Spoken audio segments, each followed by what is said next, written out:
Lorsque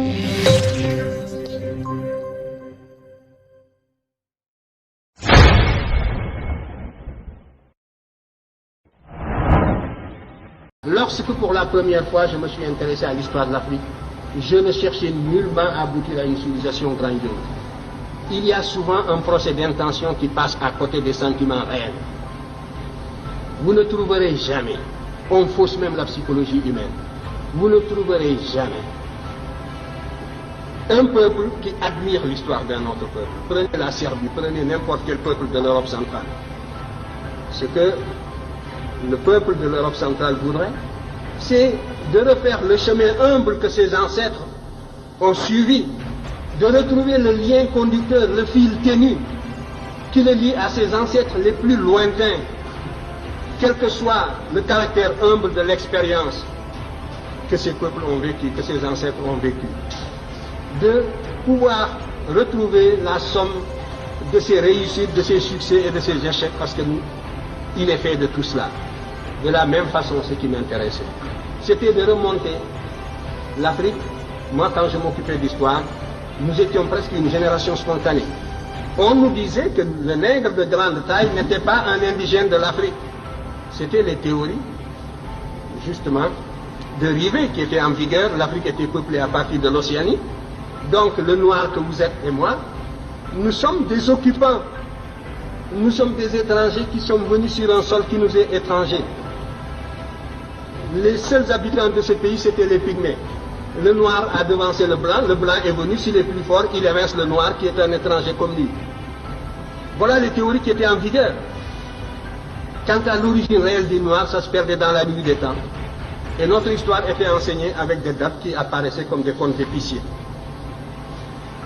Alors, devant une telle situation, la seule chose qui m'intéressait, c'était, j'étais habité par la certitude, a priori, que nous sommes là, sur ce continent, en même temps que les autres, que nous avons toujours vécu ici, que nous sommes des noirs capables, des hommes capables, aussi capables que les autres. C'était la seule chose que l'on pouvait supposer a priori. Et ce qui m'intéressait, c'était donc de retrouver ce chemin humble qui me conduirait à nos ancêtres les plus lointains. Et quand je suis tombé sur l'Égypte, mes camarades le savent de ma génération, j'étais gêné, ça ne m'intéressait absolument pas de tomber sur l'Égypte, pour ce que je cherchais. C'est le fil conducteur, c'est la continuité, c'est la restauration de la conscience historique qui m'intéressait. C'est cette conscience historique qui est le ciment, qui réunit les individus d'un peuple, qui fait qu'un peuple n'est pas une population, un agrégat d'individus sans lien. C'est ce sentiment historique seulement que je voulais restituer, restaurer. Et je ne peux pas non plus, en aboutissant à l'Égypte, falsifier l'histoire par complaisance, pour être dans le vraisemblable du moment. C'était tout. Alors, on me demande, oui, le motif de déplacement, les migrations, vous savez, les migrations, il y a toujours une pression matérielle, soit des intempéries, phénomènes climatiques, sécheresse comme au Sahara, voilà, nous le savons. J'ai identifié plusieurs voies de migration. Le Sahara, à partir de moins 7000, j'ai établi des datations au C14 qui nous donnent un Sahara qui commence à se désertifier vers moins 7000, même, oui, j'ai trouvé même des dates de moins 8000. Donc, à partir de là, le Sahara se désertifie. Les populations qui étaient plus au nord sont montées vers l'Afrique du Nord. Et les Noirs qui sont en Afrique du Nord, ce ne sont pas seulement des Noirs qui sont allés là-bas du fait de l'esclavage du Moyen-Âge. Ils font partie aussi d'une source très ancienne. Et les populations qui étaient plus au sud sont descendues. C'est les Proto-Vangara qui sont descendus vers le sud, d'autres sont allés vers l'est. Donc, il y a là une cause climatique de déplacement de peuples. Je vous ai dit que les déplacements se font à la petite semaine. Il y a 2400 ans, ce qu'on appelle la dernière période humide, où toute l'Afrique était couverte de prairies herbeuses. Donc, on pouvait se déplacer depuis la vallée du Nil jusqu'à l'océan Atlantique en marchant derrière des troupeaux. Par conséquent, là aussi, il y a une voie de migration. Maintenant, il y a la corrélation également entre des événements intérieurs et des événements extérieurs. Il est certain que le sac de Thèbes par les Assyriens, la façon féroce dont les Assyriens ont détruit la ville de Thèbes en 663, a eu des répercussions comme l'occupation de Paris. par les Allemands, mais ça n'a pas duré. Donc la métropole noire, une fois qui était vénérable, millénaire, la première fois qu'elle a été mise à ça, ça a eu des répercussions profondes sur les populations africaines qui vivaient presque attirées comme en formant une sorte de grappe autour de la vallée du Nil. Dans les publications prochaines, je montrerai que les Égyptiens étaient descendus jusqu'au Chaba, c'est sûr, jusqu'au Zaïre. Nous avons des preuves archéologiques de tout cela. Nous avons des preuves archéologiques qui sont venues ici, des preuves relevant de la linguistique d'autres pays qui sont venus justement jusqu'à la boucle du Niger. Ça concerne la première question sur laquelle je dirai un mot. Tout cela, donc des motifs climatiques, une pression extérieure, la victoire, la perte de la souveraineté nationale de l'Égypte a fait que les populations africaines se sont relâchées et se sont repliées sur elles-mêmes à l'intérieur pour former des royaumes à l'intérieur. Alors que jusque-là, l'Égypte était la grande métropole, un peu comme les Germains qui étaient de l'autre côté de la rive du Danube par rapport à la civilisation, au foyer romain. L'Égypte était le véritable foyer auquel le reste de l'Afrique noire était lié par 1000 liens d'esclaves. Et à partir du moment où l'Égypte a perdu la souveraineté nationale, ces populations, évidemment, se sont organisées sur d'autres bases.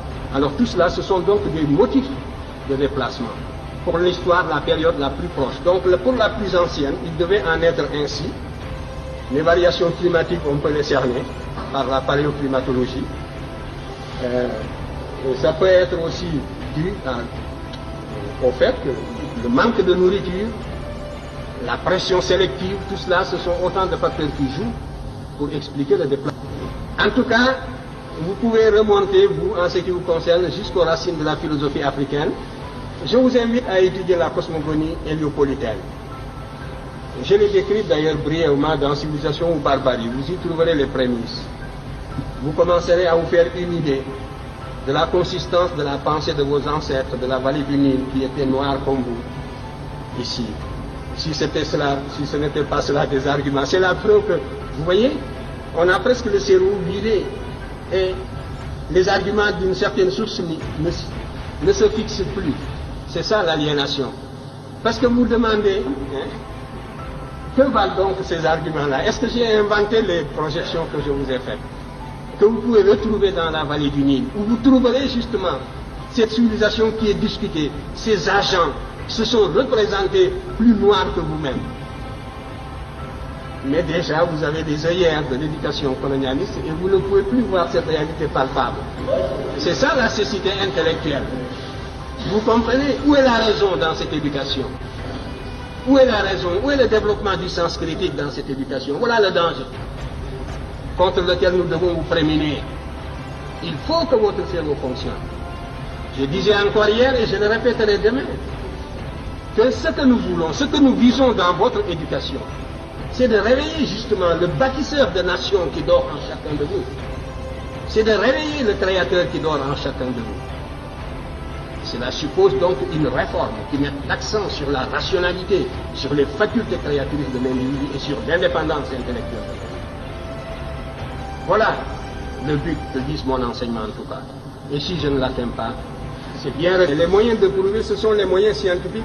La critique scientifique, n'est-ce pas, c'est une méthode. Moi, j'ai utilisé tout l'arsenal des méthodes d'investigation et des méthodes de preuve. J'ai esquissé même des méthodes nouvelles pour l'histoire africaine. Que justement, les maîtres que vous citez, je parlais des maîtres occidentaux, n'est-ce pas, que vous citez, utilisent largement. Parce que le paradoxe, c'est que tout cela dont vous parlez, ils sont coincés aujourd'hui. Parce qu'il n'y a que cette voie pour renouveler la science historique, et c'est moi qui vous le dis. Et ils sont coincés dans leur propre développement idéologique et ils ne savent plus comment se dégager de la position inconfortable où ils se trouvent intellectuellement. Ils sont confinés dans des positions idéologiques indéfendables. Et il vous suffirait de fournir un peu d'effort, d'acquérir la connaissance directe pour les dépasser. C'est moi qui vous le dis. Alors ils voudraient bien sortir de cette position pour récupérer cette littérature. Mais, sans nous citer, bien sûr, mais tout cela est extrêmement difficile. Et la cause est entendue depuis longtemps. C'est de cela que je voulais vous parler. Vous dites que aussi longtemps qu'on ne reconnaîtra pas, mais on reconnaît déjà. Et maintenant, c'est la conspiration du silence. On n'attaque plus parce qu'on n'a plus d'arguments pour attaquer. Et ce n'est pas le désir qui leur manque, vous le savez bien. Ils nous auraient sciés, ils nous auraient foudroyés s'ils pouvaient déceler la moindre incohérence depuis le temps.